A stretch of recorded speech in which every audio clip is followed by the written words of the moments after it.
Hello, my name is White Apollo, and today we will be talking about the moon stance from Ghost of Tsushima. The moon stance in Ghost of Tsushima is the fourth and final stance, and normally in game it would just turn you into a Beyblade, having you spin around in one hand. But today I'm going to attempt to do a recreation of the moon stance.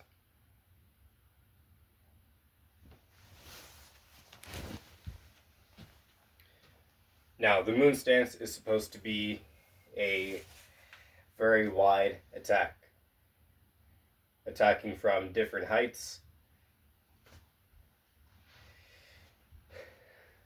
So I've decided to go on with a middle guard instead of a tail guard, mostly just the way if we need to just like do a simple attack or just simple block, we could just do.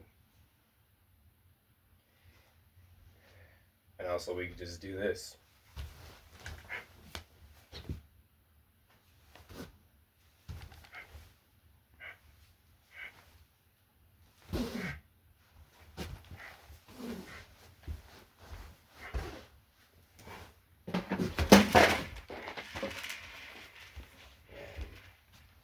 I seem to hit my damn trash can over.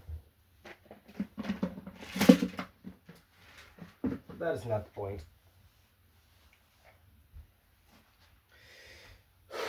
The point of the moon stance is to be attacking at different angles to exploit the enemy's defenses, either attacking at their legs, their arms, or in this case, their necks or head.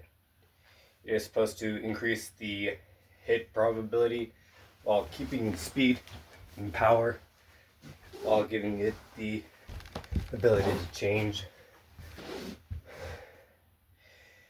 the angle of height throughout the fight. Pros.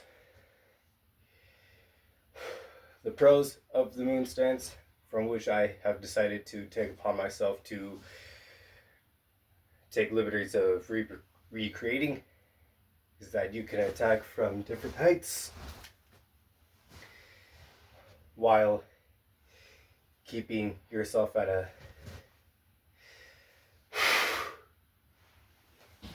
very reactive position to do so.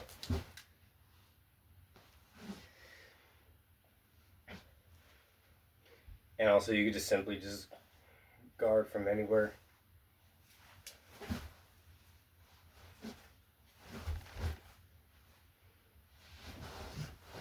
Without having to sacrifice your structure and your speed and your intensity. Now the cons. This stance will require you to have, I would say, a good amount of dexterity in your bones. If you're someone that has trouble in getting low in order to deliver cuts, this will be hard for you. And I think this would be the most incredibly hard stance to pull off. Because, well, for one, even though you can attack at different heights, depending on where you're at, the enemy will just be able to just tap you if you're not careful about it. That, or they just happen to rush you while you're still down here. So you do have to be cautious when going to the lower angles of moon stance in order to accomplish this feat.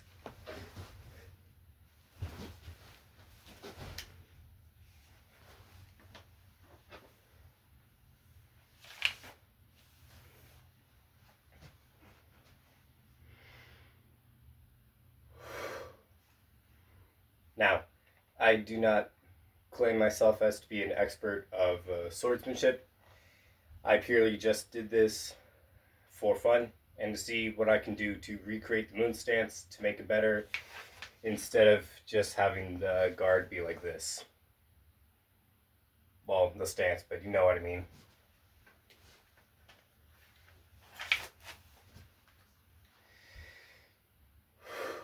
The con of the moon stance is that you have to be careful when you're decreasing your own height in order to attack the legs, because it's easy for someone to just step back and then re-engage to hit you.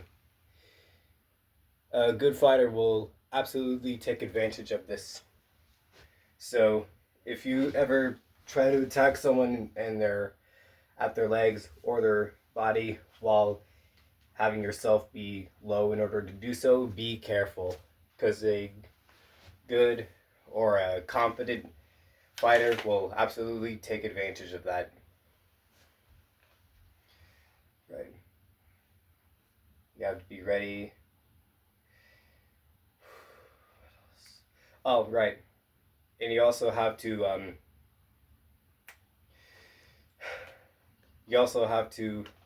get used to being low in order to use the stance, or at least be flexible in order to use this stance. And use the whole body. And use the whole body in order to keep the speed and intensity, if you plan to do so. This is probably the most harder stance to pull off. Well, I would say the second hardest compared to the water stance.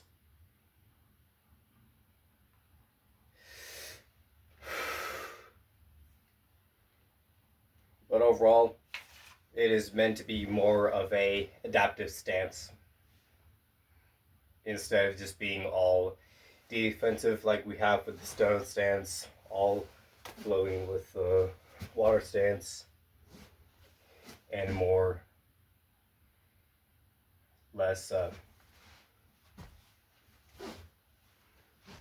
controlled and more range controlled with the wind stance. The moon stance is meant to be more of a adaptive reactive stance. So that way, let's say if someone tries to hit you high, you can just easily just block that, or in this case parry it and cut low. Or if someone tries to attack your legs, you just simply go down to intercept their cut and or thrust, and then just simply stop them.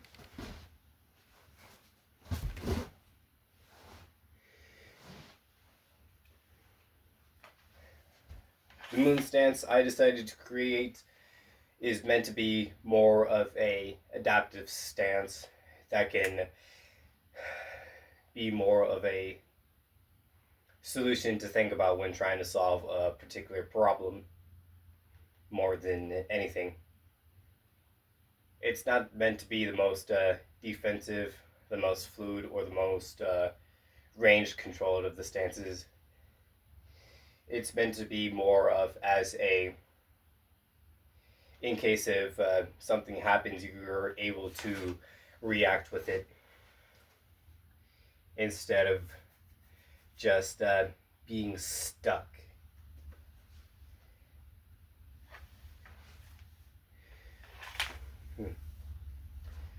That is all on what I have for the moon stance today.